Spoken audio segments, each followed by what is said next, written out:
Okay, this is a Bradford pear, and Susan's parents planted these years ago, back when urban foresters were telling us Bradford pears were a good thing. And they are beautiful, but they are invasive and they're very brittle. They have bad branching angles. And what we have here is a removal problem. This thing goes a couple ways. I've got one leaning way out that way and one leaning this way, and we've got two that are intertangled. So I've got to part this out, and we're going to start with this one. It's a little bit over my head, but I'm going to start up here and come down and get down here where I can do my normal cuts. Do a face cut, a bore cut, and a back cut to drop that. And then this one over here will cut very easily. So I'm going to be a little over my head here, but I'll have my feet on the ground. So I'll stand off to the side.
And there we go.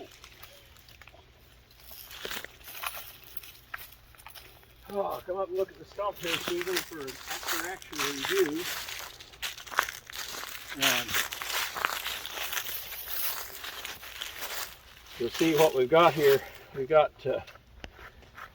some internal wood going that way. When I hit that, it lost all its integrity. I was going to keep a little back strap here to hold it, but got up here, and I've got wood grain going this way, and included bark. Hey, but that worked out really well. So that popped loose, and I had a good hinge to guide it down. So, okay, now we can drop the other side.